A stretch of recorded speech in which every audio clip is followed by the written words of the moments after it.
trevat e tjera shqiptare jashtë kufirit të Republikës së Shqipërisë, në Serbi, në Serbinë Jugore dhe në Maqedoninë Veriore. Ku gjenden trevat shqiptare në Serbinë Jugore? Në pjesën më jugore të Serbisë, në luginën e Preshevës dhe në Medveđu, kemi të Preshevës dhe Bujanovcit dhe Medveđës. Pra, një ndryshe si Kosova Lindore.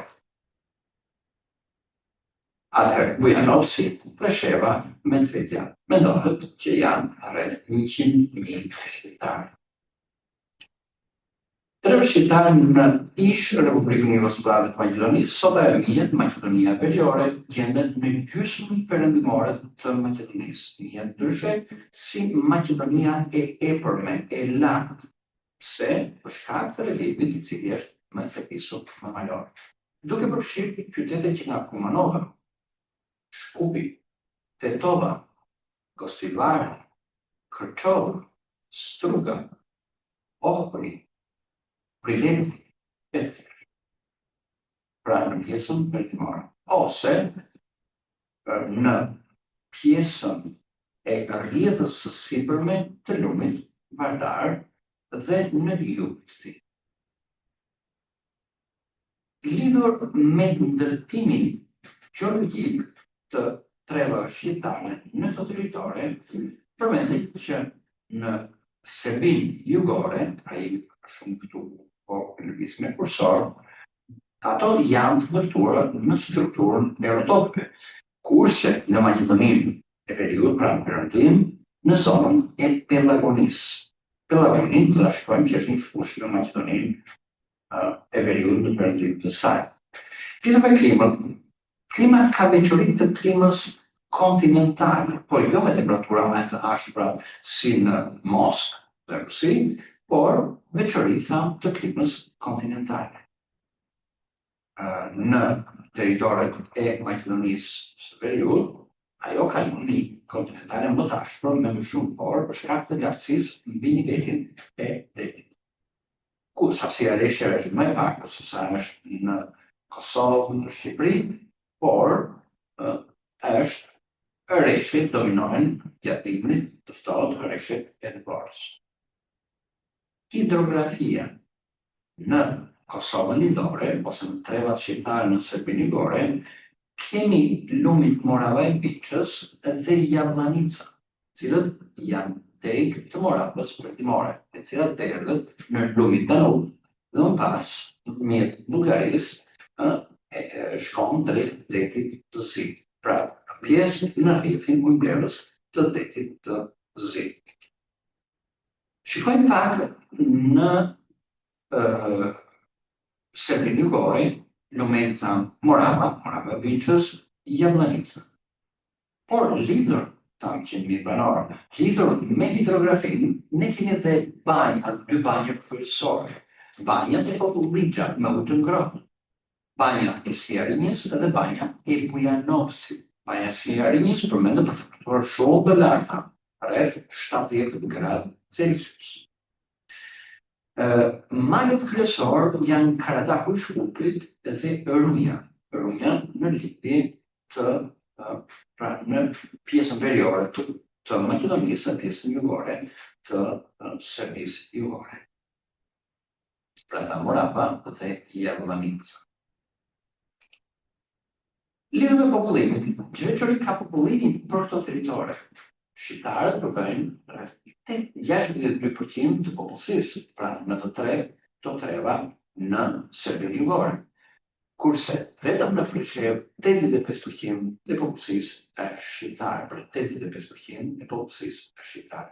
Por kjo popullsi përsëri, edhe pse ka si veçori që ka lindshmërinë më të lartë të popullsisë, pra të foshnjave në hapësirën shqiptare, pra në trevën shqiptare, pra lindshmëria foshnjore është më e lartë në trevën shqiptare, përsëri për shkak të emigrimit të kushtet të vështira të jetesës, njerëzit janë larguar.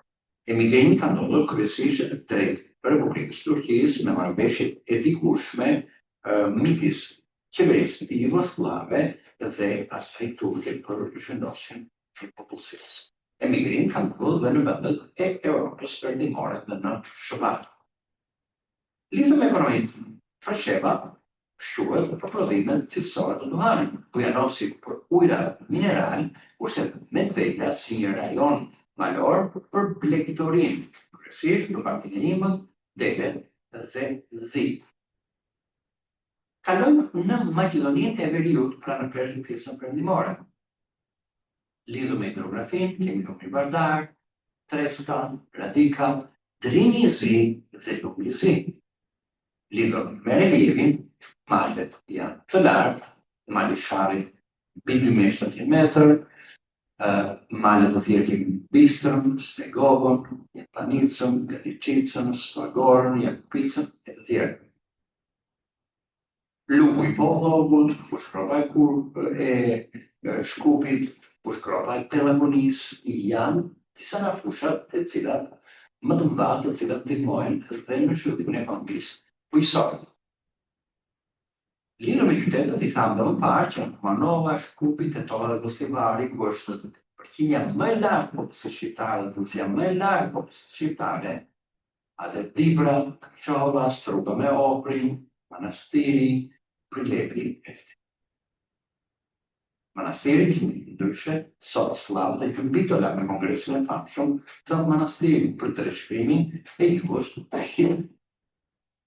Jemi përsëri në Maqedoninë e Veriut, në pjesën perëndimore, dhe shikojmë lumen, Lepenski në vjen në Kosova, Partari që ka fillesa në trojë shqiptare, Radika e cila deri në Drinë e Zi, Treska e cila deri në Drinë e Zi, Blato, Çarnau ose Lumi i Zi.